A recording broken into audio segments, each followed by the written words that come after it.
Good morning all of you. सुन पा रहे हो? Good morning sir.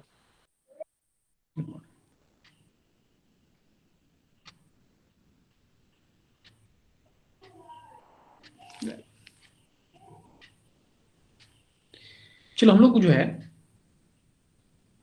Second law के में कल हम लोग पिछले क्लास में हम लोग कुछ बेसिक इंट्रोडक्शन के बारे में हम लोग कल देखे थे, है ना। Now and we have already concluded that complete conversion of heat into work is not possible. ठीक है। और उसमें हम लोग ये भी कंक्लूजन था कि हम लोग का जो हीट जो होता है क्या होता है, लो ग्रेड एनर्जी होता है, और वर्क क्या होता है, हाई ग्रेड एनर्जी होता है ना। तो complete conversion of low grade energy to high grade energy is not possible. इसके बारे में हम लोग का डिस्कशन पिछले क्लास में हम लोग इसको एक्सप्लेन किए थे। थर्मल एनर्जी रिजर्वायर के बारे में भी हम लोग देखे थे कि उसमें क्या होता है, थर्मल मींस क्या होता है। This is the source of infinite amount of heat energy in which some amount of heat is added or removed, it does not suffer any temperature change, है ना। कहने का मतलब ये एक जो एक क्वांटिटी, ये infinite source of heat energy का एक सोर्स होता है जिसमें कुछ क्वांटिटी ऑफ हीट यदि उसमें हम ऐड करें या रिमूव करें तो उससे क्या है, किसी भी तरह का उसमें टेम्परेचर चेंज नहीं होता है।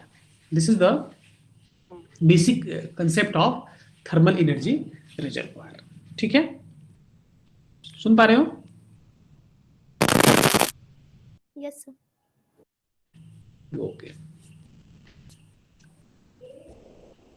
कुछ वीडियो डाले थे तुमको के स्टेटमेंट के बारे में, है ना। मैं तुम्हारे इसमें लिंक दिए थे, देखे होगे तो कुछ आइडिया तुमको मिला होगा। बेसिकली क्या होता है ना कि अब हम लोग ये कह रहे हैं कि इसमें केपी स्टेटमेंट में ये थर्मोडायनामिक्स का है ना, ये जैसे कहा जाएगा explain state and explain second law of thermodynamics, तो you have to explain this equation, this statement, मतलब this statement, this is KP statement. इस बेसिकली यहाँ पर दो साइंटिस्ट हैं, कैल्विन एंड प्लैंक, है ना। ये दो साइंटिस्ट ने इसको मतलब इन्वेंट किया था, इसलिए इसका नाम जो है केपी स्टेटमेंट है। सबसे पहले हम लोग केपी स्टेटमेंट देखते हैं, केपी स्टेटमेंट क्या है।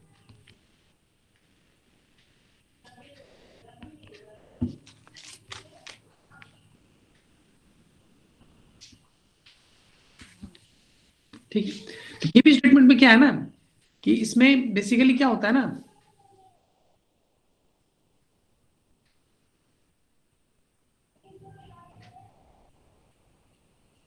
Just wait.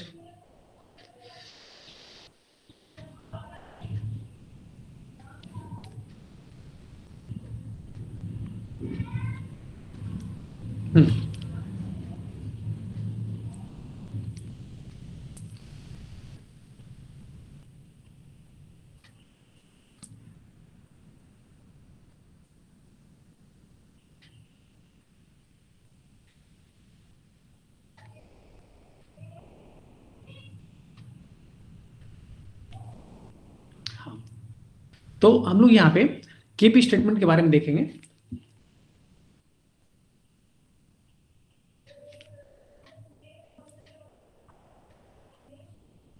ठीक है, तो केपी स्टेटमेंट क्या होता है ना, बेसिकली क्या होता है इसमें इसका स्टेटमेंट पे थोड़ा अच्छे से हम लोग इसको थोड़ा देख रहे हैं कि इसको इसको याद रखना बहुत आसान है। It is very easy to remember. सबसे पहले हम लोग ये मतलब इसको क्या कह रहे हैं कि it is impossible to construct heat engine. Suppose that this is a heat engine. Okay, इस यहाँ पे हीट इंजन है, इट इज इम्पॉसिबल, है ना। यहाँ पे स्टेटमेंट को ध्यान से सुनना, सुन पा रहे हो?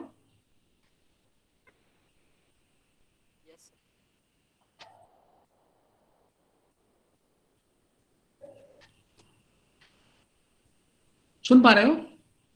जी sir. Yes sir. Okay okay, ठीक है। तो यहाँ पे हम लोग स्टेटमेंट यहाँ पे है कि it is impossible to construct heat engine. ऐसा कोई हीट इंजन बना पॉसिबल नहीं है which transfer energy from single reservoir, which transfer energy from, suppose that this is our source. इसको हम लोग क्या बोल रहे हैं, ऑलरेडी हम लोग देखे थे, इसको हम लोग सोर्स का नाम दिए थे।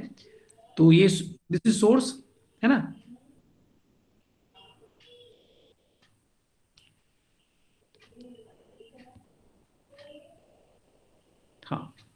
This is source is having higher temperature, this is at temperature as at TH.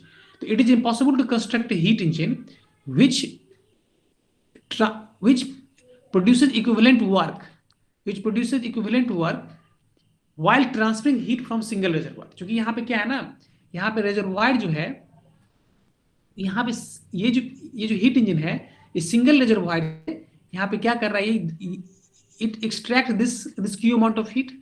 ये क्या है ना, सोर्स से this Q means amount of heat जो है यहाँ से मतलब एक्सट्रैक्ट कर रहा है, और ये इंजन क्या कर रहा है, यहाँ पे वर्क यहाँ पे डिलीवर कर रहा है। तो बेसिकली इसका स्टेटमेंट ये कहता है कि इट इज इम्पॉसिबल, बेसिकली यदि ये हीट इंजन है तो it is impossible to construct heat engine. यहाँ पे क्रॉस साइन का मतलब क्या हो गया, इसका मतलब ये है कि ये इम्पॉसिबल, यहाँ पे जो हम लोग लिख रहे हैं this is impossible, it is impossible to construct heat engine which produces equivalent work while transferring of heat from the single reservoir। तो कहने का मतलब ये है कि this is the basic statement of KP statement. तो इसमें हम लोग दूसरा सेंस में ये कर सकते हैं कि complete conversion of heat into, ये ऐसा हीट इंजन है जो क्या कर रहा है यहाँ पे, जो कि हीट को ये क्या करना चाह रहा है, कंप्लीट वर्क में कन्वर्ट करना चाह रहा है, जो कि हम लोग ऑलरेडी कह चुके हैं दिस इज नॉट पॉसिबल।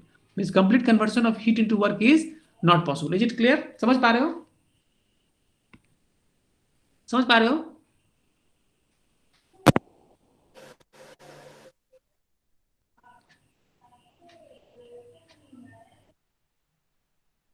सुन पा रहे हो? जी सर। Yes sir. हाँ, तो यहाँ पे स्टेटमेंट हमारा क्या है, इस स्टेटमेंट में हम लोग यहाँ पे ये देखना है, मतलब इस स्टेटमेंट को यहाँ पर देखें तो देखो यहाँ पे देखो, it is impossible to develop a device which operating in cycle. Basically क्या है ना, हम लोग ये इस चीज को यही पर कह रहे हैं कि it is impossible to construct heat engine which operates in cycle, है ना, ये क्या है, साइकिल में एक साइक्लिक प्रोसेस से चल रहा है ना। तो ये स्टेटमेंट है, it is impossible to develop a device operating cycle which produces work while exchanging heat with the single reservoir। तो कहने का मतलब है कि इस तरह का कोई भी हीट इंजन बनाना पॉसिबल नहीं है जो कि सिंगल रिजर्वायर से हीट एक्सट्रैक्ट करे और कंप्लीट इसको वर्क में कन्वर्ट कर दे। इस तरह का हीट इंजन बनाना संभव नहीं है। This is called KP statement. तो कहने में this device is known as PMM2।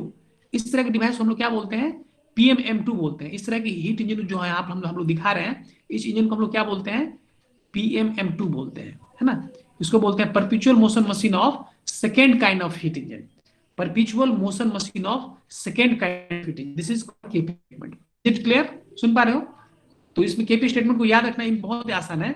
It is impossible to construct a heat engine, it is impossible to construct a device which operates in cycle which produces equivalent work while transferring of heat from the single reservoir। is it clear? clear है? Yes, clear sir. है? Yes, that means complete conversion of heat into work is not possible। इसका मतलब यही हुआ कि ऐसा कोई device बनाना संभव नहीं है जो कि साइकिल में ऑपरेट हो और वो जो भी हीट यहाँ पे हीट एक्सट्रैक्ट कर रहा हो कंप्लीटली उसको वर्क में कन्वर्ट कर दे। This is called PMM2।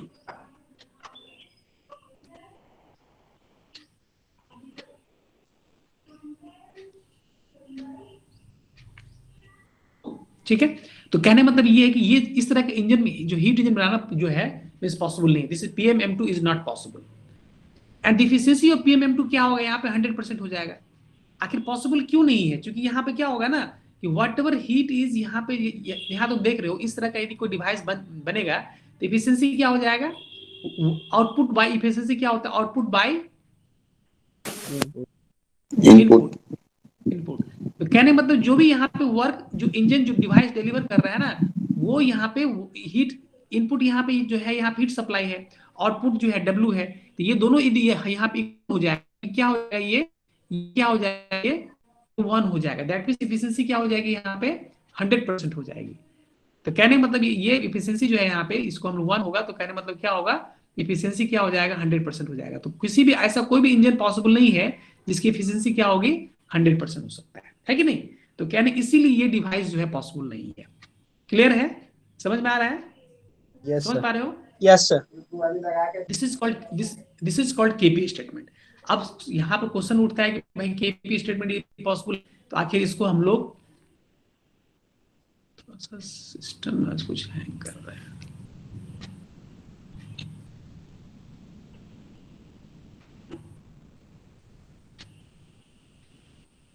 बेटा।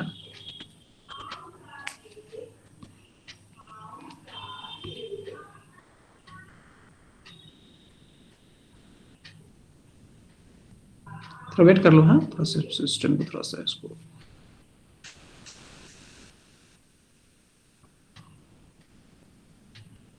सिस्टम कुछ है, सब कुछ प्रोसेसिंग कहीं चल रहा है। चलो ठीक है, तो कहने का मतलब ये है कि अब इसको यदि हम देखना चाहें कि पॉसिबल इसको यदि आखिर इस तरह के हीट इंजन बनाना यदि पॉसिबल नहीं है तो आखिर इसमें हम लोग यहां से तो आखिर कैसे पॉसिबल होगा, तो इसको यदि पॉसिबल करना होगा तो यहीं पे आता है कंसेप्ट ऑफ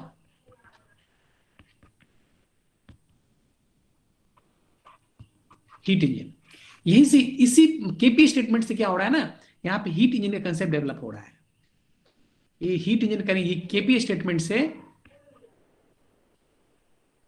क्या हो रहा है, यहाँ पे हीट इंजन का कंसेप्ट डेवलप हो रहा है। तो अब यहाँ पे क्या कैसे होगा, यदि इसको हमको यदि पॉसिबल करना होगा, इस तरह का इंजन यदि बनाना है तो यहाँ पे क्या करना होगा, यदि इस तरह का यदि कोई डिवाइस है जो कि साइकिल में ऑपरेट हो रहा है, दिस इज साइकिल, और यदि ये सोर्स है, दिस इज सोर्स का टेम्परेचर यहाँ पे हायर टेम्परेचर है, और इस तरह का यदि यहाँ पे हीट यहाँ पे सप्लाई, यदि this Q one amount of heat is extracting, और यदि डब्ल्यू अमाउंट ऑफ वर्क यहाँ पे डिलीवर हो रहा है, तो ये कहा जा रहा है, केपी साहब कहना है कि स्टेटमेंट बोल रहा है कि भाई इस तरह का इंजन पॉसिबल नहीं है। तो यदि पॉसिबल करना होगा तो क्या करना होगा, इसमें एक और इसमें जो है मतलब रिजर्वर ऐड करना होगा, जिसको कि हम लोग बोलते हैं सिंक, और यहाँ पर टेम्परेचर क्या होगा, इसका लोअर टेम्परेचर होगा, और इस यहाँ से क्या होगा, ये इंजन क्या होगा, Q2 अमाउंट ऑफ हीट को यहाँ पे रिजेक्ट कर देगा। अब ये जो है इस तरह का जो है जो कंसेप्ट जो हम लोग जो हम ये मींस यहाँ पे डेवलप किया गया, इसी को हम लोग बोलते हैं heat engine. This is called heat engine, है ना, इसी को हम लोग बोलते हैं हीट इंजन बोलते हैं। तो हीट इंजन क्या हो रहा है, हीट इंजन बेसिकली क्या कर रहा है, basically this heat engine receives this Q1 amount of heat from source which is at high temperature, and this heat engine delivers this W amount of work and rejects this Q2 amount of heat to sink। मतलब ये जो heat engine है इस source से जो कि higher temperature TH temperature पे है, तो ये Q1 अमाउंट ऑफ हीट यहाँ से एक्सट्रैक्ट कर रहा है, और ये इससे क्या हो रहा है, ये इंजन जो है W आउटपुट जो है ना, W अमाउंट ऑफ वर्क जो है यहाँ पे डेवलप कर रहा है, आउटपुट यहाँ प्रोड्यूस कर रहा है, और rest Q2 amount of heat जो है यहाँ से रिजेक्ट कर रहा है। क्लियर है, समझ पा रहे हो, Yes, sir. This is called heat engine, तो क्वेश्चन पूछा जाता है कि भाई हीट इंजन कंसेप्ट कहां से आया, किस टेम्परेचर, मतलब ये सेकेंड लॉ ऑफ थर्मोडायनामिक्स से किस स्टेटमेंट से आया, तो केपी स्टेटमेंट से हीट यहाँ पे आया। अब इस तरह का यदि आ गया तो यहाँ पे हम लोग इफिशिएंसी क्या होगा हीट इंजन का, हीट इफिशिएंसी निकालना चाहे तो इफिशिएंसी क्या होता है, वर्क आउटपुट बाय इनपुट, समझ रहे हो ना। तो आउटपुट यहाँ पे क्या है, W आउट, यहाँ आउटपुट है, इनपुट क्या है यहाँ पे Q1 है। अब एनर्जी बैलेंस इक्वेशन पे हम लोग यहाँ पर देखें तो क्या होगा, यहाँ पे एनर्जी बैलेंस इक्वेशन पे हम लोग यहाँ देखें तो यहाँ पे Q1 क्या हो जाएगा, यहाँ पर लिख लेते हैं, यहाँ पे Q1 क्या हो जाएगा, this is equal to W output plus Q2। Clear है ना, समझ पा रहे हो, हाँ। तो दिस इज द Q1। अब यहाँ से यदि हम लोग W आउट निकालना चाहे, आउटपुट निकालना चाहे तो क्या होगा, this is Q1 minus Q2 by Q1। Is it clear, तो इसको हम लोग लिख सकते हैं 1 minus Q2 by Q1, 1 minus Q2 by Q1। तो इस तरीके से हम लोग इफिशियंसी का जो फॉर्मूला है हमारे पास, इसमें क्या है ना, दो, सबसे पहला जो इसमें है इफिशियंसी के बारे में यदि पूछा जाए हीट इंजन का, तो हमारे पास बेसिक फॉर्मूला क्या है, work output by heat supply, है ना, वर्क आउटपुट है हीट सप्लाई। तो वर्क आउटपुट यहाँ पे W है ना, और हीट सप्लाई यहाँ पे क्या है, Q1 है। ये बेसिक फॉर्मूला होगा, और यहाँ पर W आउटपुट क्या है, यहाँ पे Q1 माइनस Q2 हो गया, Q2 बाई Q1, और इसको हम लोग यदि हम इसको लिखना चाह रहे हैं तो 1 माइनस Q2 बाई Q1 हो जाएगा।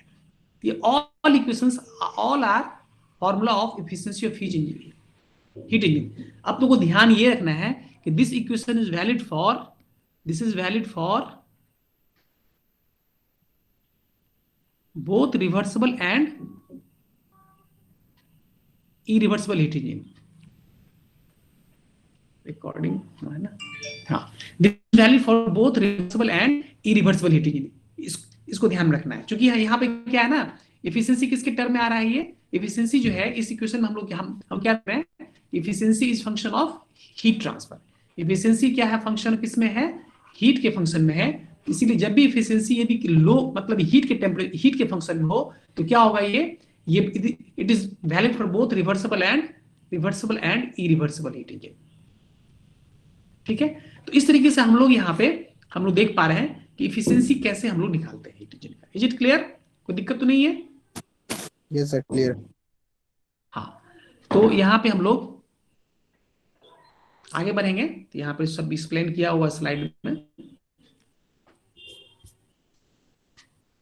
ये देखो, है ना, कंसेप्ट ऑफ हीट इंजन यहाँ से डेवलप हुआ। तो यहाँ पे एफिशिएंसी क्या हो गया, 1 minus Q rejected by heat supply. इसी को हम लोग यहाँ पे 1 माइनस, यहाँ पे लिख रहे हैं ना 1 minus Q2 by Q1 efficiency. तो Q2 बेसिकली क्या है, यहाँ पे हीट यहाँ पे रिजेक्ट कर रहा है, और Q1 क्या है, यहाँ पे हीट सप्लाई हो रहा है। तो इसी को हम लोग यहाँ पे लिखते हैं efficiency is equal to 1 minus heat rejected by heat supply. ठीक है, तो हीट इंजन क्या हो गया, हीट इंजन कैसे डिफाइन करेंगे, heat engine is a device which converts part of heat into work and rejects remaining to sink और surrounding. Basically यही हीट इंजन है। तुम्हारा बॉडी खुद देखा जाए तो तुम्हारा बॉडी भी एक इंजन है, जो क्या कर रहा है, एक सोर्स से हीट, मतलब क्या, जैसे हम लोग खाना जो खाते हैं तो उससे क्या होता है, फूड से क्या होता है, हम लोग एनर्जी एक्सट्रैक्ट करते हैं। तो whatever energy we extract from food material we deliver some work output, rest of energy क्या होगा, हम लोग वेस्टेज जो है हमारे बॉडी से डिस्चार्ज हो जाता है। क्लियर है, समझ में आ रहा है ना? तो basically heat engine is a device which converts parts of heat into work. जो कुछ जो है, जो भी हीट वहां से एक्सट्रैक्ट कर रहा है उसको क्या कर रहा है, ये वर्क में कन्वर्ट कर रहा है कुछ पार्ट को, और रेस्ट को क्या कर रहा है, वो जो मतलब सिंक या सराउंडिंग में इसको रिजेक्ट कर रहा है। अब देखो यहाँ पे हम लोग देखें ना, equation 1 is valid for both reversible and irreversible cycle. Clear है? This is very important statement, है ना। चलो, ये हो गया तुम्हारा केपी स्टेटमेंट। क्लियर है? क्लियर Yes, है? sir. हाँ, अब केपी स्टेटमेंट के बारे में हम लोग देख चुके हैं। अब यहाँ पे हम लोग आते हैं, सेकेंड स्टेटमेंट है, उसको हम बोलते हैं क्लॉसियस स्टेटमेंट।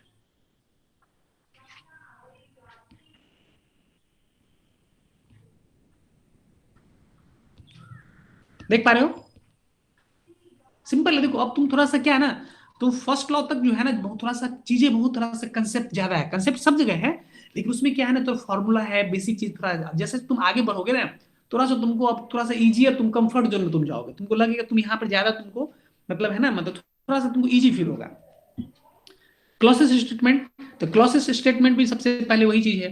अब यहाँ पे ये क्या कह रहा है कि it is impossible to construct device, ये बोल रहा है कि यहाँ पे, अब देखो बेसिकली क्या होता है ना, यहाँ पे हम हीट इंजन में क्या कर रहे थे, हम लोग कैपिटल ई से डिनोट कर रहे थे। कैपिटल ई क्या हो जाएगा, कैपिटल ई को हम लोग यहाँ पे हीट इंजन से दिखा रहे हैं। एक यहाँ पे क्या करेंगे हम लोग, जस्ट एक उल्टा जो है ना इन्वर्टेड ई लिख रहे हैं। ये जो है ना दो नोटेशन यूज करेंगे, एक कैपिटल ई और इसका जस्ट इसका मिरर इमेज क्या होगा, इस तरह का मिरर इमेज बनेगा। तो इसको हम लोग ऐसा कोई डिवाइस बोल रहे हैं ना, हम लोग इसको भी एक एज ए डिवाइस हम बोल रहे हैं। तो it is impossible to construct device, इसके बारे में हम लोग अभी देखेंगे आखिर इसको उल्टा हम लोग यहाँ पे क्यों लिख रहे हैं। सुन पा रहे हो? Yes, sir. हाँ, it is impossible to construct device which operates in cycle. अब देखो हीट इंजन में हम यहाँ पे क्या किए थे, यहाँ क्लॉकवाइज डायरेक्शन में हम लोग लेके चले थे, लेकिन यहाँ पे क्या करेंगे, इसको हम लोग एंटी क्लॉकवाइज डायरेक्शन में लेके चलेंगे। समझ पा रहे हो? इसमें क्या हो रहा है, यहाँ पे एंटी क्लॉकवाइज डायरेक्शन में हम लोग यहाँ पर चल रहे हैं। हीट इंजन में क्या था, ये क्लॉकवाइज डायरेक्शन में चल रहा था। तो हमारे कहने का मतलब ये है, it is impossible to construct a device which operates in cycle, produces no effect other than transfer of heat. एक मिनट, कोई है क्या?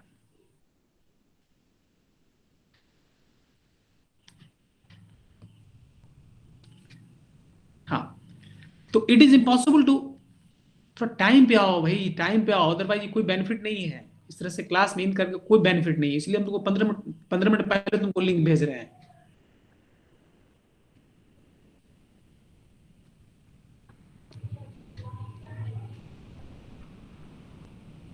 ठीक है, तो it is impossible to construct device which operates in cycle. यहाँ पे ये भी क्या हो रहा है, साइकिल में है, लेकिन क्या हो रहा है, एंटी क्लॉक डायरेक्शन में चल रहा है। हम लोग देखेंगे आखिर एंटी क्लॉकवाइज यहाँ पे क्यों दे रहे हैं, इसको आगे एक्सप्लेन करेंगे। जस्ट फॉर द टाइमिंग, यहाँ पे क्या समझ, it is impossible to construct device which operates cycle, produces no effect other than transfer of heat between high temperature, transfer of heat between this two reservoirs. यहाँ पे हम लोग source दिखा रहे हैं और यहाँ पे क्या दिखा रहे हैं, सिंक दिखा रहे हैं। सोर्स टेम्परेचर हाई टेम्परेचर पे है और सिंक यहाँ पे लोअर टेम्परेचर है। कहने मतलब यहाँ पे क्या है, स्टेटमेंट क्या हो गया, it is impossible to construct a device which operates in cycle, produces no effect other than transfer of heat from lower temperature to high temperature. मतलब कहने का मतलब ये है कि हम लोग यहाँ पे इसको हम लोग Q2 ले रहे हैं और यहाँ पे हम लोग Q1 ले रहे हैं। मतलब ऐसा कोई भी डिवाइस कंस्ट्रक्ट करना पॉसिबल नहीं है जो कि बिना किसी वर्क इनपुट के, बिना किसी इसमें वर्क इनपुट के टेम्परेचर को क्या करे, लोअर से हायर टेम्परेचर की तरफ उसको मतलब फ्लो कराए। समझ पा रहे हो? बेसिकली देखो क्या होता है ना, हीट ट्रांसफर जो होता है, हीट ट्रांसफर कैसे होता है? हीट ट्रांसफर का बेसिक कंसेप्ट क्या है? Heat always transfer from higher temperature to lower temperature. यदि हमारा टेम्परेचर कहीं पे किसी जैसे ये रूम है, हमारा सिस्टम है, इसका टेम्परेचर हायर टेम्परेचर है और सराउंडिंग टेम्परेचर लो है, तो क्या होगा, हीट ट्रांसफर क्या होगा, हायर टू लोअर जाएगा। ये क्या कह रहा है कि भाई क्लॉज स्टेटमेंट करने का ऐसा कोई भी डिवाइस पॉसिबल नहीं है जो बिना किसी इंटरनल हीट, बिना किसी इफेक्ट के हीट को क्या करे, लोअर टेम्परेचर से हायर टेम्परेचर की तरफ फ्लो हो। इस तरह का डायरेक्ट किसी भी कंडीशन में, जब तक इसमें कोई हम लोग इसमें कोई एक्सटर्नल वर्क यहां पर सप्लाई नहीं करेंगे, तब तक जो है हीट ट्रांसफर क्या होगा, कभी भी लोअर टू हायर नहीं हो सकता है। क्लियर है कि नहीं? समझ पा रहे हो नहीं? बेसिकली क्या होता है, Yes, हीट sir. हमेशा क्या होता है, हायर टू लोअर होता है, Sir, in this लेकिन case, lower to sir, low to high technical. करना है तो ये पॉसिबल नहीं है जब तक कि इसमें हम लोग कुछ एक्सटर्नल वर्क यहाँ सप्लाई नहीं करें। समझ में आ रहा है? समझ आ रहा है? Yes, sir. देखो यस, तो यहाँ पे स्टेटमेंट दिया हुआ है, it is impossible to construct, it is impossible to transfer heat from lower temperature to higher temperature without any external input. बिना किसी एक्सटर्नल इनपुट के हम लोग जो है हीट को जो है लोअर टेम्परेचर से हायर टेम्परेचर तक नहीं कर सकते, ट्रांसफर नहीं करा सकते। तो ये केपी स्टेटमेंट जो है ना, क्लॉज स्टेटमेंट को थोड़ा सिंप्लीफाइड फॉर्म लिख दिया गया है, लेकिन इसका जो स्टेटमेंट जो ऐसा होता है कि it is impossible to construct a device which operating cycle produces no effect while transferring of heat from lower temperature to higher temperature. This is the basic statement of KP statement. इसको KP statement को तुम ऐसे भी लिख सकते हो, कोई दिक्कत नहीं है। ये सॉरी, दिस क्लॉसेस स्टेटमेंट। तो इस तरह से तुम्हारा यहाँ पे क्लॉसेस स्टेटमेंट हो गया। अब इसी क्लॉसेस स्टेटमेंट से हम लोग आगे, आप क्वेश्चन ये उठता है कि भाई चलो ठीक है, पॉसिबल नहीं है। अब जैसे केपी स्टेटमेंट में क्या था कि हम ये कह रहे थे कि इस तरह का PM perpetual motion machine of second kind of engine is not possible. मतलब ऐसा कोई भी इंजन पॉसिबल नहीं, अभी तक नहीं बन पाया जो कि कंप्लीट हीट को वर्क में कन्वर्ट करे। तो वहां पे उसको पॉसिबल कैसे किए, वहां पे एक सिंक हम लोग ऐड कर दिए और सिंक में हम लोग Q2 अमाउंट ऑफ हीट को रिजेक्ट कर दिए। तो अब उस कंडीशन में ये तुम्हारा हो गया कि जो भी तुम्हारा हीट सप्लाई हो रहा है, तो some parts of heat is converted to work and rest part is rejected to sink your surrounding. अब क्वेश्चन यहाँ ये उठता है कि भाई इसको पॉसिबल कैसे करें, ये पॉसिबल कैसे होगा? तो पॉसिबल होगा, पॉसिबल करने के लिए क्या होगा, यदि कोई भी यहाँ पे हम लोग देख रहे हैं, यहाँ पे सोर्स है, हायर टेम्परेचर है, और ये कोई भी इसका ये क्या है, यहाँ पे कोई भी डिवाइस है ये, और ये this is lower temperature, this is source and this is sink.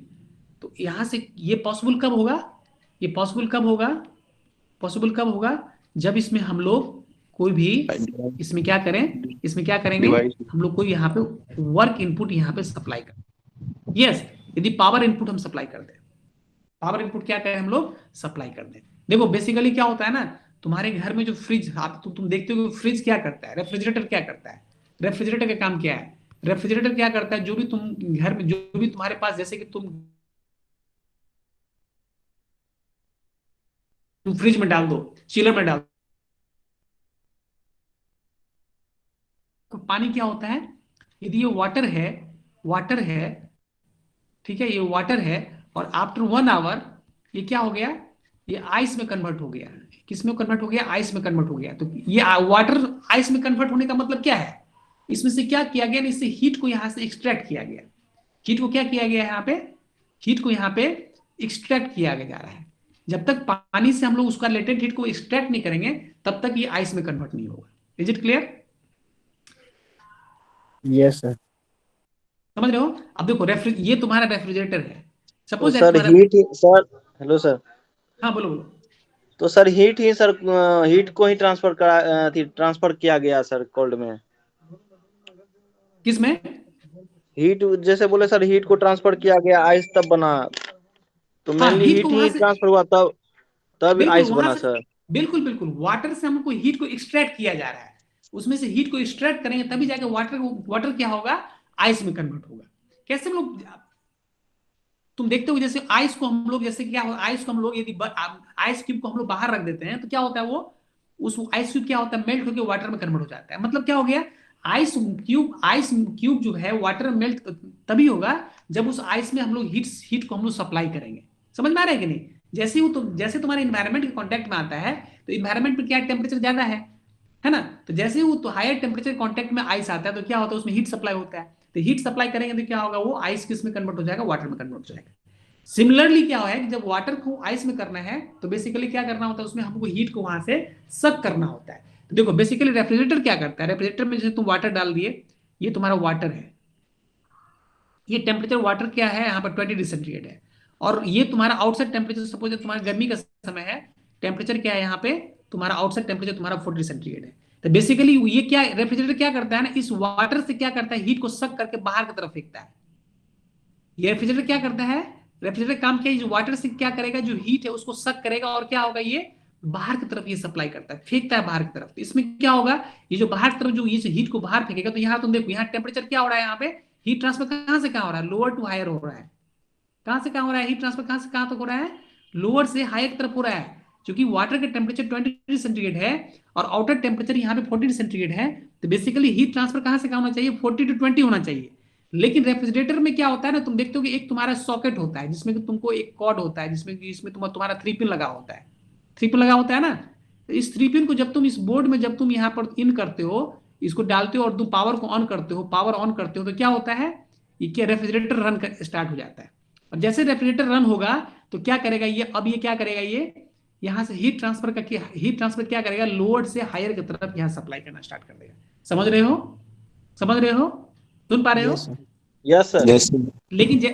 लेकिन जैसे पावर चला गया, पावर गॉन, तो क्या होगा, ये फिर से वाटर जो आइस ये तुम्हारा जो अब क्या होगा, अब हीट ट्रांसफर क्या होगा, आउटर से बाय डिफॉल्ट जो होता है बाहर से क्या होगा, अंदर की तरफ हीट ट्रांसफर स्टार्ट हो जाएगा। फिर से तुम देखो खाना जो है ना, कैसे देखो तुम देखोगे, तुम्हारा यदि फ्रिज तुम्हारा अभी चल रहा है, तुम्हारा लाइट और ऑन है और 2-4-5 घंटा लाइट ऑफ हो जाए, तो तुम अंदर जाओगे तो जिस तरह से तुम खोलोगे तो तुम देखोगे उसमें चिलिंग इफेक्ट थोड़ा कम हो गया है कि नहीं? तो चिलिंग इफेक्ट कम होने का मतलब, चिलिंग इफेक्ट का मतलब क्या हो गया कि हीट ट्रांसफर कहां से कहां हो रहा है, उस रेफ्रिजरेटर से हम लोग हीट को बाहर एक्सट्रैक्ट करके सराउंडिंग में कर रहे हैं, उसको हम लोग फेंक रहे हैं बाहर की तरफ, उसको डिस्चार्ज कर रहे हैं। तो उस कंडीशन में क्या होगा, अंदर रेफ्रिजरेटर के अंदर में टेम्परेचर लोअर रहेगा, तुमको अंदर वहां पे चिलिंग इफेक्ट, तुमको ऐसा तुमको उसमें तो कोल्डर तुम फील करोगे। लेकिन जैसे पावर चला जाता है तो उस कंडीशन में क्या होता है, क्योंकि उसमें किसी भी तरह का वर्क इनपुट सप्लाई नहीं, तो यही काम यहाँ हो रहा है, ये तुम देख पा रहे हो।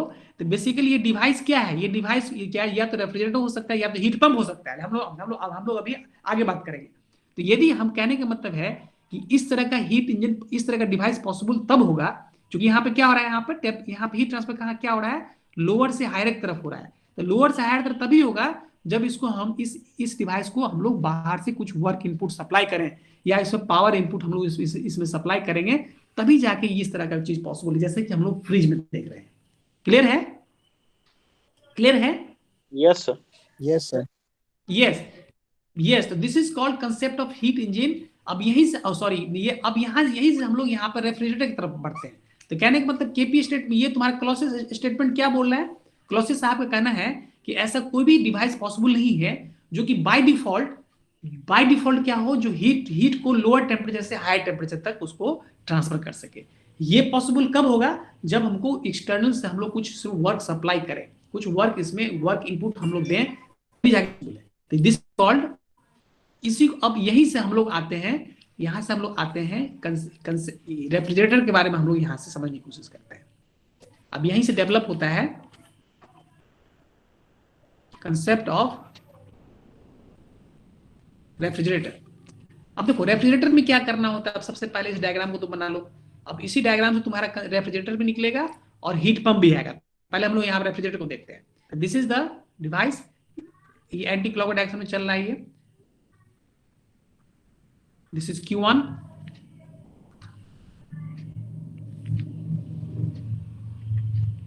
Q2। अब यहाँ पे क्या करें हम लोग, वर्क इनपुट दे सप्लाई कर रहे हैं। क्लियर है? This is source and this is sink. कोई दिक्कत इसमें? No, sir.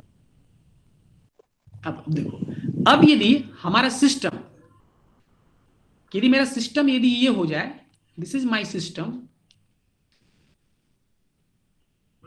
कहने का मतलब सिस्टम क्या हो गया, यदि इसको हम स्टोरेज स्पेस मान के चलें, यदि इसको स्टोरेज स्पेस हम मान के चलें, तो बेसिकली क्या होता है, रेफ्रिजरेटर में क्या होता है, रेफ्रिजरेटर में क्या होता है, इस स्टोरेज स्पेस से क्या होता है ना, ये हीट को हम लोग सक कर रहे हैं। कैसे हम लोग भी जस्ट एक्सप्लेन किए कि वाटर के जो हम लोग रख देंगे वहां पे 10 डिग्री सेंटीग्रेड पे, तो क्या होता है उसमें हीट को यहाँ पे सक किया जाता है। तो जैसे यहाँ पे हम लोग यहाँ पे सप्लाई करेंगे, ये वर्क इनपुट सप्लाई करेंगे, तो क्या होगा यहाँ पे Q2 amount of heat is extracted from this storage space. और जैसे Q2 अमाउंट ऑफ हीट यहाँ से यदि सक होगा तो क्या होगा यहाँ पे लोअर टेम्परेचर मेंटेन रहेगा। लोअर टेम्परेचर क्या होगा यहाँ पे मेंटेन रहेगा। और इसमें क्या होगा, इसमें फाइनली क्या हो जाएगा, इसमें ये वर्क इनपुट सप्लाई किया जा रहा है, Q2 यहाँ पे इन हो रहा है, तो हमारा एनर्जी बैलेंस इक्वेशन क्या हो जाएगा यहाँ पे Q2 plus W in equal to Q1। ये हमारा एनर्जी बैलेंस इक्वेशन हो गया। ठीक है, ठीक है, Q2 plus W in equal to this is Q1। अब देखो इसी को हम लोग बोलते हैं रेफ्रिजरेटर। रेफ्रिजरेटर मतलब कहने का सेंस क्या हो गया, जब हमारा सिस्टम यदि लोअर टेम्परेचर हो, whenever our focus is to maintain lower temperature, तो उस कंडीशन में हम लोग क्या बोलते हैं, उसको रेफ्रिजरेटर बोलते हैं। समझ में आ रहा है? ये हमारा क्या हो गया, रेफ्रिजरेटर है। क्योंकि रेफ्रिजरेटर में क्या करते हैं हम लोग, रेफ्रिजरेटर में हमारा मेन पर्पस क्या होता है कि वहां पर लोअर टेम्परेचर मेंटेन करना।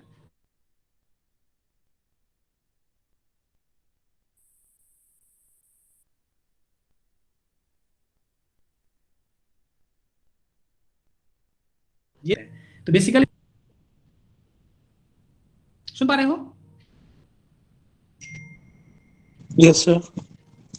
हाँ, अब यहाँ पे हम लोग रेफ्रिजरेटर की बात करें तो यहाँ पे हम लोग एक टर्म यूज करते हैं, इसको बोलते हैं कोफिशिएंट ऑफ परफॉर्मेंस, है ना। इसको बोलते हैं कोफिशिएंट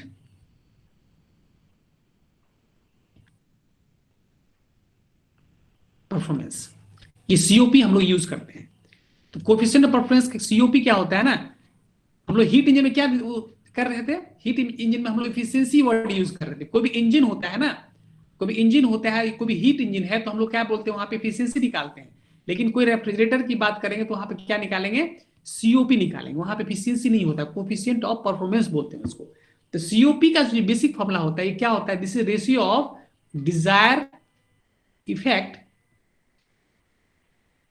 बाय वर्क इनपुट। याद रखना, COP is the ratio of desire effect to the work input. Is it clear? सुन पा रहे हो? Yes sir. Yes, sir. Yes, COP is ratio of desire effect to the work input. तो अब तुम्हारा यहाँ पर डिजायर क्या है, यहाँ पर डिजायर क्या है, तुम यहाँ पर जो तुम देख पा रहे हो, यदि हम इसको रेफ्रिजरेटर, यदि चूंकि हमारा क्या है, हमारा सिस्टम क्या हो गया, लोअर टेम्परेचर हमारा सिस्टम हो गया। तो अब यहाँ पे मेरा डिजायर क्या है, हमारा डिजायर है कि यहाँ पे टेम्परेचर को लो रखना। कोई भी रेफ्रिजरेटर है, यदि कोई रेफ्रिजरेटर है तो रेफ्रिजरेटर का मेन डिजायर क्या होता है, क्या पर्पस होता है कि टेम्परेचर, जो लोअर टेम्परेचर मेंटेन रखना है हमको। तो लोअर टेम्परेचर मेंटेन कब रहेगा, जब यहाँ से Q2 अमाउंट ऑफ हीट यहाँ से एक्सट्रैक्ट होगा। जब तक Q2 amount of heat extract होता रहेगा तब तक क्या होगा, यहाँ पे लोअर टेम्परेचर मेंटेन रहेगा। जैसे यहाँ पे हम लोग वर्क इनपुट को हटा दें, वर्क इनपुट हटा, जैसे कैसे होता है इलेक्ट्रिसिटी, जैसे कि लाइट चली जाती है, पावर चला जाता है, तो उस कंडीशन में क्या होता है, वर्क इनपुट यहाँ वर्क सप्लाई क्या हो जाता है, यहाँ पे स्टॉप हो जाता है। जैसे स्टॉप होगा तो ये Q2 अमाउंट, ये क्या होगा, हीट ट्रांसफर जो है यहाँ से लोअर टू हायर स्टॉप हो जाता है। तो कहने का मतलब हमारा डिजायर के रेफ्रिजरेटर को हम हमारा सीओपी निकालना चाह रहे हैं, और सीओपी हम कह रहे हैं कि desire effect to the work input होता है। तो हमारा डिजायर क्या, हमारा डिजायर है कि टू मेंटेन लोअर टेम्परेचर। और लोअर टेम्परेचर मेंटेन कब होगा, जब तक कि Q2 अमाउंट ऑफ हीट यहाँ से सक होगा। जब तक Q2 अमाउंट ऑफ हीट यहाँ से सक होगा तब तक ये टेम्परेचर लोअर रहेगा। तो कहने में हमारा our desire is to maintain lower temperature in this, okay, this storage space. ये पॉसिबल कब है, पॉसिबल कब है, जब यहां से Q2 अमाउंट ऑफ हीट यहां से सक होगा। क्या होगा, जब तक Q2 अमाउंट ऑफ हीट यहां से सक होगा तब तक हमारा डिजायर फुलफिल होगा।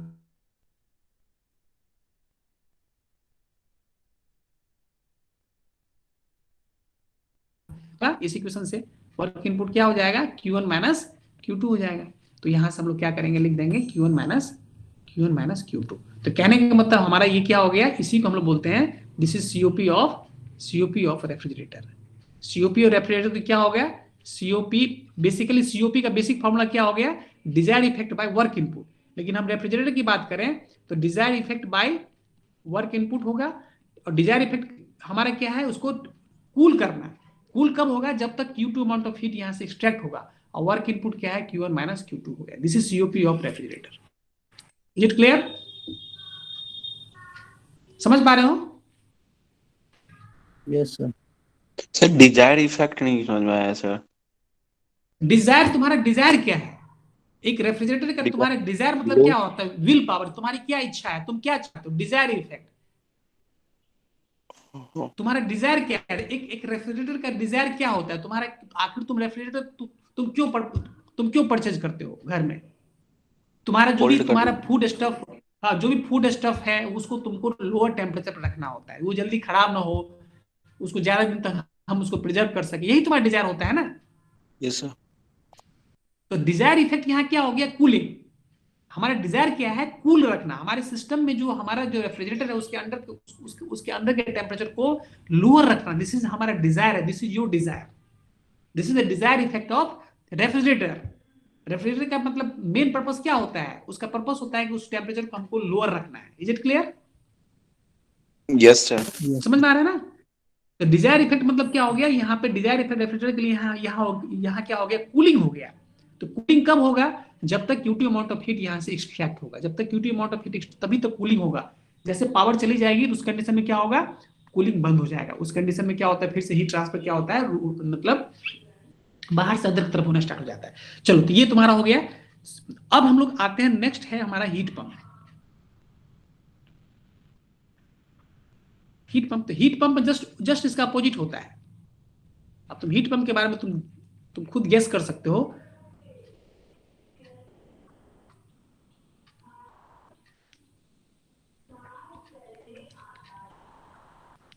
Q1 Q2 है, this is higher temperature, this one lower temperature. अब देखो हीट पंप का मतलब क्या हो गया? अब ठंड के दिनों में क्या होता है ना, रूम में लोग उसमें हीट पंप इंस्टॉल करते हैं।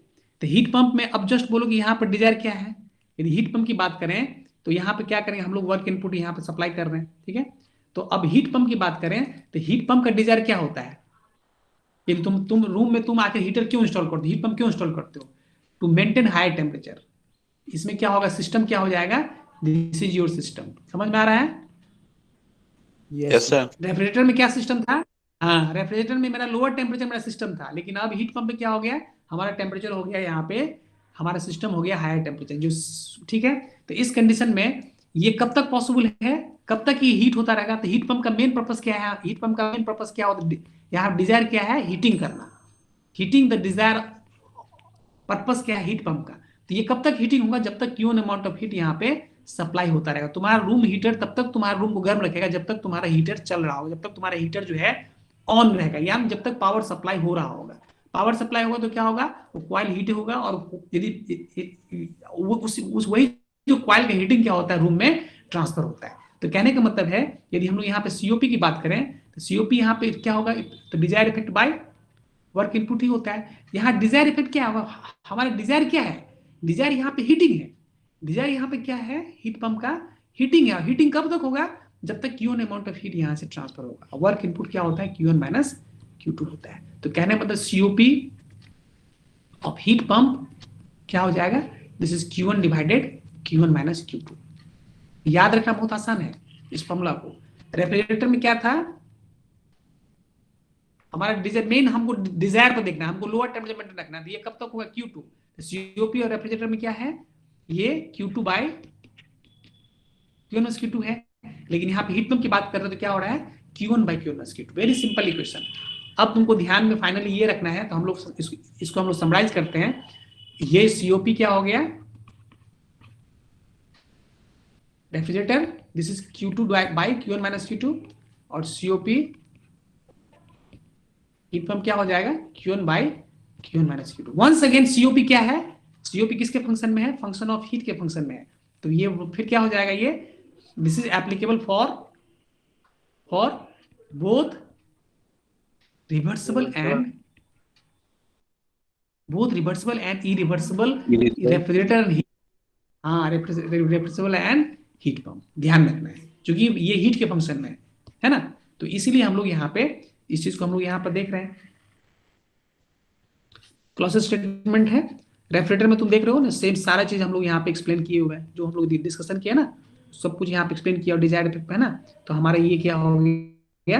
रेफ्रिजरेटर हो गया। सीओपी और रेफ्रिजरेटर क्या हो? Q2 बाय Q1 Q2 हो गया। यदि हम लोग, हाँ, this equation is valid for both reversible and irreversible refrigerator, ठीक है। यदि हीट पंप की बात करें तो हीट पंप क्या हो, device which maintains high temperature comparative to surrounding. तो यहाँ पे सीओपी क्या हो जाएगा, यहाँ पे Q1/W हो जाएगा, चूंकि डिजायर यहाँ पे ये हो गया, हमारा सिस्टम ये है। Once again this equation is valid for both reversible and irreversible. Clear है? Yes, sir. क्लियर है? Yes sir. अब देखो, अब यहाँ पे हम लोग यदि थोड़ा सा ये बात कर लें कि दोनों में क्या रिलेशनशिप है। तुम देखोगे जब तुम दोनों फॉर्मूला को तुम देख रहे होगे, तो जब तुम दोनों को इसमें क्या करना है, तुम यदि यहाँ पर तुम ध्यान दोगे, सीओपी ऑफ हीट पंप में सीओपी रेफ्रिजरेटर को सब्सट्रैक्ट करोगे तो ये इसका वैल्यू क्या हो जाएगा, 1 हो जाएगा। ध्यान दो, ये Q1 बाय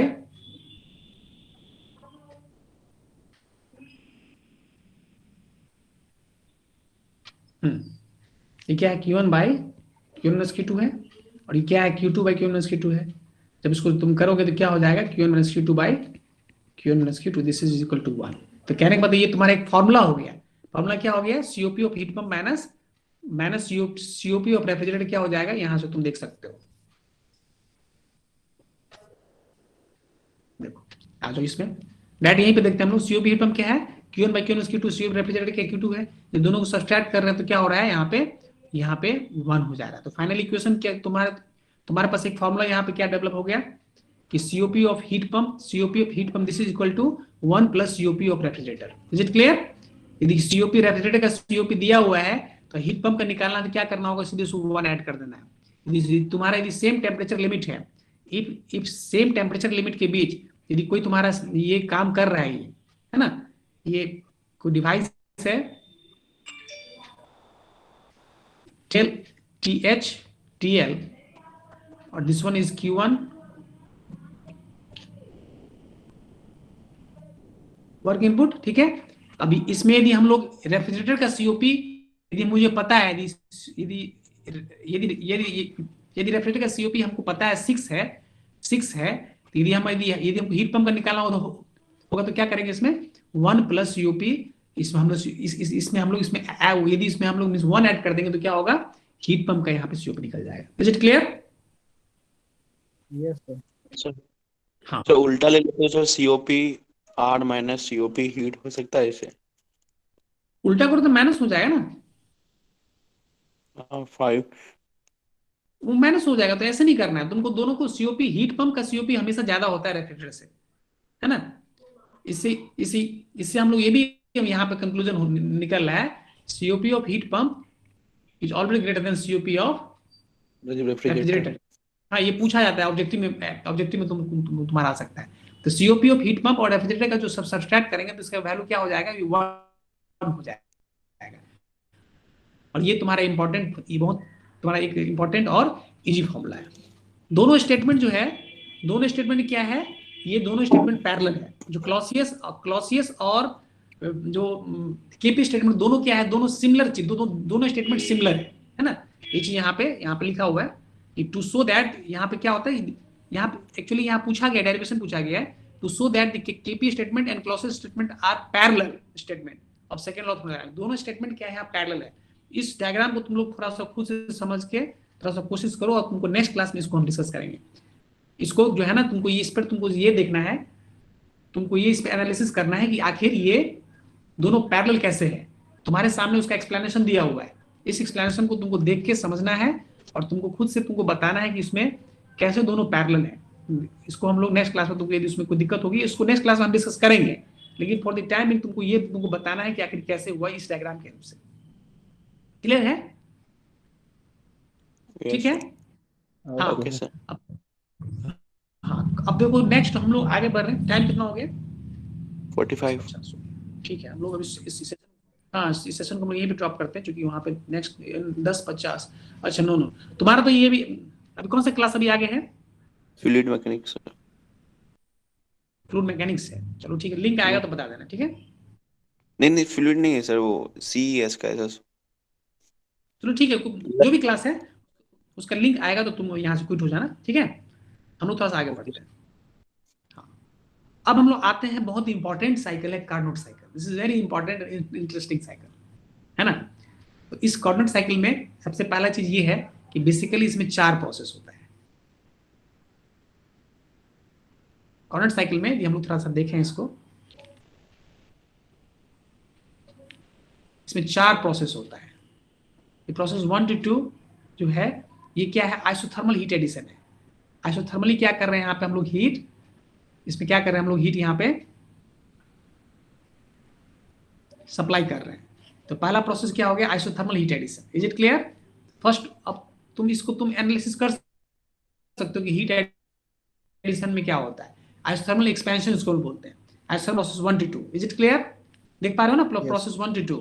ये क्या हो रहा है यहाँ पे, टेम्परेचर कांस्टेंट है।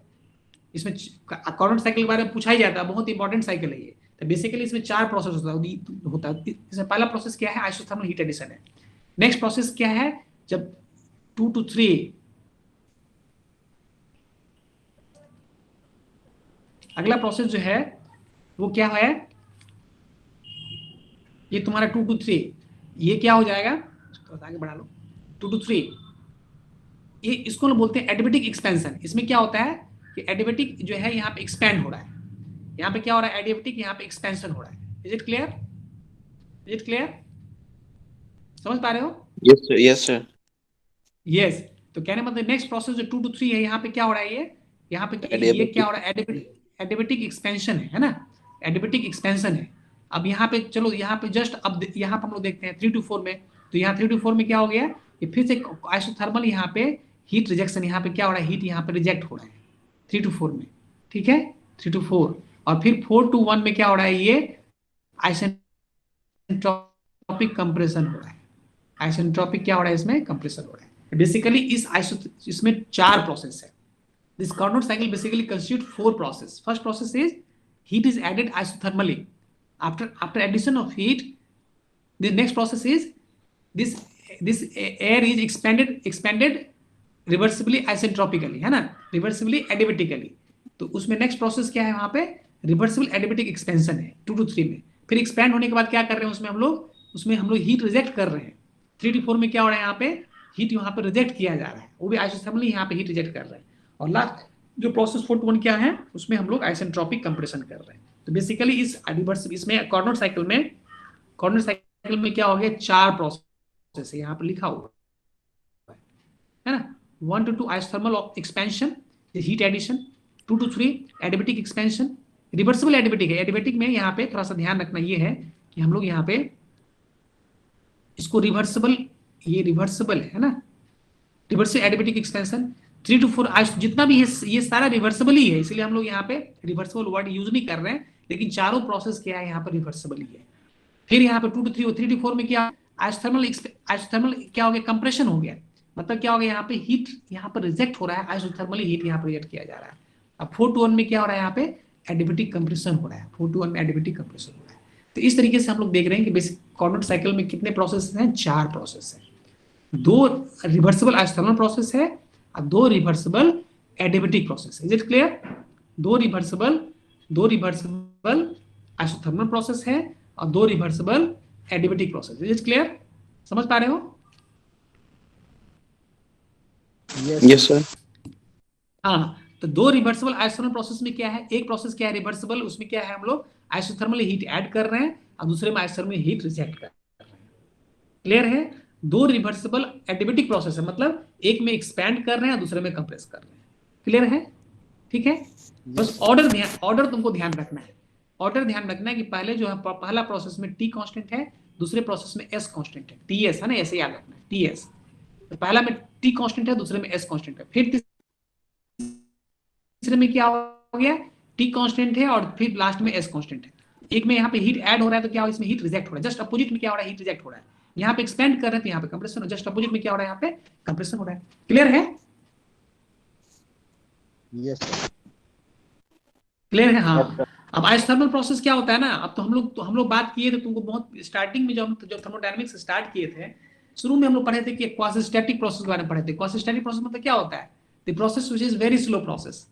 जो प्रोसेस बहुत ही स्लो होता है उसको हम लोग क्या बोलते हैं, क्वासीस्टैटिक प्रोसेस बोलते हैं। यस। तो आइसोथर्मल प्रोसेस क्या होता है, ये देखो आइसोथर्मल प्रोसेस क्या होता है, ये क्वासीस्टैटिक प्रोसेस होता है।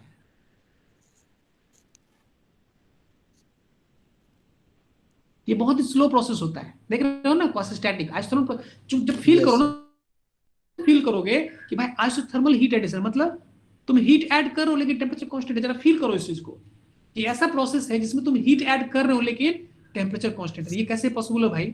ये पॉसिबल है लेकिन बहुत ही slow process, extreme slow process है। समझ में आ रहा है ना? यस और सर। दूसरा प्रोसेस जस्ट इसका अपोजिट, इसका नेचर बता रहे हैं तुमको कि आइसोथर्मल का जो नेचर क्या होता है, बहुत ही स्लो होता है, लेकिन एडियाबेटिक प्रोसेस जस्ट उसका अपोजिट होता है, पूरा फास्ट होता है। क्या होगा ये एडियाबेटिक प्रोसेस? क्या होगा? बहुत ही फास्ट होगा। अब तुम जरा एक बात बोलो कि कार्नोट साइकिल पे यदि कोई इंजन, अब तुमको बता दे रहे हैं कि कार्नोट साइकिल जो है मोस्ट इफिशिएंट साइकिल, यदि तुम यदि same temperature limit for the same temperature limit,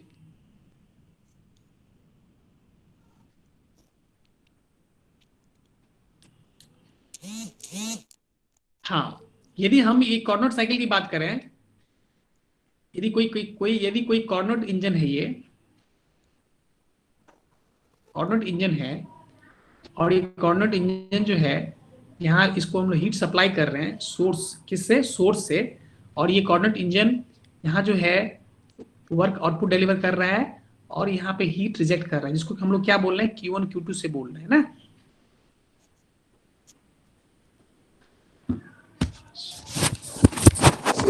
output लिखा है। क्या क्या क्या हम कुछ बोल ये रहे हो? वर्क क्या, वर्क आउटपुट लिखे हैं, इनपुट लिखे हैं साइड में, आउटपुट। वर्क आउटपुट है, इंजन है ना। यस किसी सर। भी हीट इंजन से जैसे डायरेक्शन बाहर निकल गया तो आउट हो गया, वर्क आउटपुट है। जब डायरेक्शन अंदर की तरफ देंगे तब वहां पर वर्क इनपुट होगा। इज इट क्लियर है? ठीक है ना? Yes sir. हाँ, कोई भी इंजन से क्या है ना, कार्नोट, हम इंजन की बात कर रहे हैं। कोई भी इंजन होता है, इंजन से क्या होता है? वर्क हमको मिलता है कि नहीं? तो कहने का मतलब तुम्हारे ये हम लोग ये कार्नोट इंजन है, ये कार्नोट इंजन है ना, कार्नोट इंजन है और सेम टेम्परेचर के बीच यहाँ काम कर रहा है, तो ये मोस्ट इफिशिएंट इंजन होता है। यदि ये दो टेम्परेचर के बीच यदि कोई कार्नोट इंजन काम कर रहा है, यदि for the same temperature limit, मतलब TH और TL को कांस्टेंट रखा जाए, तो कार्नोट इंजन से इफिशिएंट कोई दूसरा इंजन अभी तक नहीं बना है। समझ लो। तो कहने का मतलब ये क्यों ऐसा हो रहा है? आखिर कार्नोट इंजन सब मोस्ट इफिशिएंट इंजन क्यों है? वो इंजन इसीलिए है कि सबसे पहला चीज ये है, इसका चारों प्रोसेस क्या है? All 4 process are reversible process. क्या है इसमें? चारों प्रोसेस क्या है?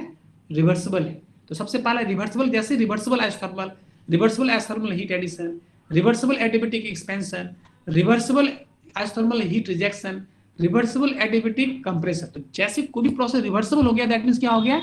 किसी भी तरह का कोई लॉसेज नहीं हो रहा है। रिवर्सिबल का मतलब क्या हो गया? किसी भी तरह का कोई लॉसेज नहीं हो रहा है। तो सबसे पहला कारण तुमसे क्वेश्चन पूछा जाता है कि कार्नोट इंजन सबसे मोस्ट इफिशिएंट इंजन क्यों है? रिवर्सल में इंपॉर्टेंट लॉसेस क्वेश्चन है। कम होता है। यस, होता ही नहीं है लॉस, कम नहीं होता ही नहीं। रिवर्सिबल बोल दिए तो कोई लॉस नहीं है। all 4 processes are reversible, and when you are assuming that these processes are reversible, that means there is no any types of losses are there. तो सबसे पहला इसमें एक रीजन ये है कि since the Carnot cycle constitute 4 reversible process, therefore there is no any types of loss, hence this efficiency is maximum. सबसे पहला रीजन ये है। क्लियर है? क्लियर है? पहला रीजन, पहला कारण ये है। सुन पा रहे हो? Yes sir. Yes sir. Yes. अब देखो, अब ये चारों प्रोसेस जो है यहाँ पे, हाँ तो चलो, अब रिवर्सिबल है इसलिए यहाँ पे क्या हो रहा है? यहाँ पे ये इसकी एफिशिएंसी यहाँ पे मैक्सिमम है। अब यहाँ पर देखो, सवाल है कि भाई इस तरह का इंजन है, चारों प्रोसेस मतलब ये इतना एफिशिएंट है तो बन क्यों नहीं पाया? आखिर इस तरह का इंजन यदि बना दे हम लोग, यदि ऐसा कर दे तो ये कितना, ये तो बहुत बेहतरीन हो जाएगा ना। कोई भी इंजन मैक्सिमम एफिशिएंसी देगा, मतलब मोस्ट एफिशिएंट इंजन होगा। लेकिन क्यों नहीं, एक्चुअल सेंस में आखिर क्यों नहीं बन पाया? उसके पीछे कारण क्या है? उसके पीछे कारण सबसे पहला ये है कि सबसे पहली बात जो हम लोग अभी डिस्कस कर रहे हैं, अभी जस्ट हम लोग डिस्कस किए हैं कि भाई चारों प्रोसेस रिवर्सिबल है। क्या रियल लाइफ में रिवर्सिबल प्रोसेस पॉसिबल है? ऐसा कोई प्रोसेस पॉसिबल हो सकता है जो कि एकदम बिल्कुल रिवर्सिबल हो, कोई लॉस नहीं हो? नहीं हो सकता है। नहीं। इसीलिए पहला रीजन ये है, नहीं, इसीलिए पहला रीजन ये है कि since Carnot cycle constitutes 4 cycle and all 4 processes are reversible, and we know that in real life situation this reversible process is not possible. Reversible जब पॉसिबल ही नहीं है तो ऑब्वियस है कि आप कार्नोट साइकिल, आप कार्नोट इस साइकिल पर बेस्ड आप इंजन नहीं बना सकते हैं।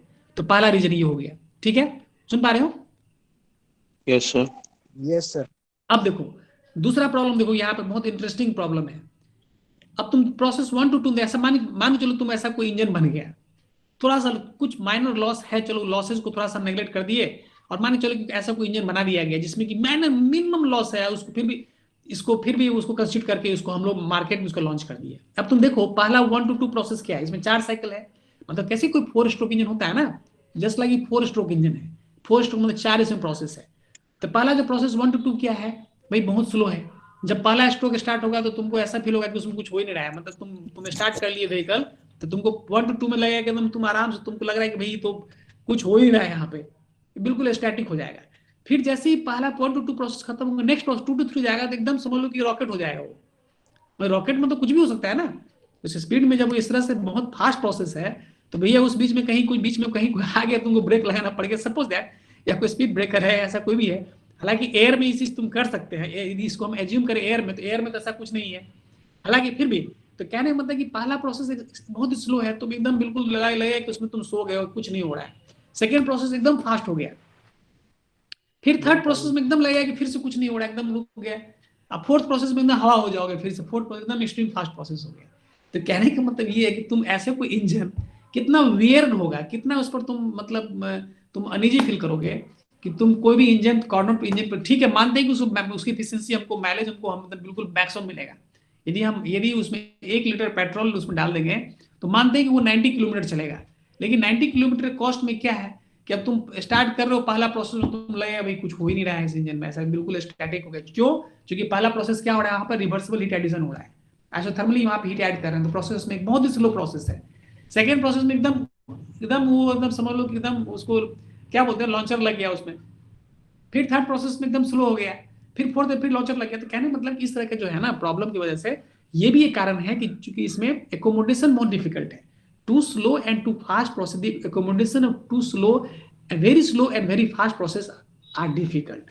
समझ में आ रहा है कि accommodation of too slow and too very slow and too very fast process are difficult. ये भी इसका सेकेंड रीजन है कि कॉर्नट साइकिल जो है, कॉर्नट साइकिल बेस इंजन नहीं बन सका। तो ये दूसरा रीजन हो गया। पहला रीजन क्या था कि रिवर्सिबल प्रोसेस, कोई भी रिवर्सिबल प्रोसेस पॉसिबल नहीं है एक्चुअल में, कोई भी प्रोसेस जो है रिवर्स, चूंकि इस चारों प्रोसेस का रिवर्सिबल है, रियल लाइफ में रिवर्सिबल प्रोसेस को कंस्टिट्यूट करना प्रैक्टिकली पॉसिबल नहीं, कुछ ना कुछ लॉस हो ही जाएगा। दूसरा क्या हो गया? दूसरा हो गया कि इसमें हम लोग जो ऑलरेडी हम देख रहे हैं कि 2 स्लो प्रोसेस है, 2 एक्सट्रीमली स्लो प्रोसेस है, 2 एक्सट्रीम फास्ट प्रोसेस है, तो ये डिफिकल्ट है इसको एकोमोडेट करना। क्लियर है? सुन पा रहे हो? यस सर, लिंक आ गया सर। लिंक आ गया है, चलो ठीक है तो चलो हम लोग फिर आगे बढ़ेंगे नेक्स्ट क्लास में। Okay sir.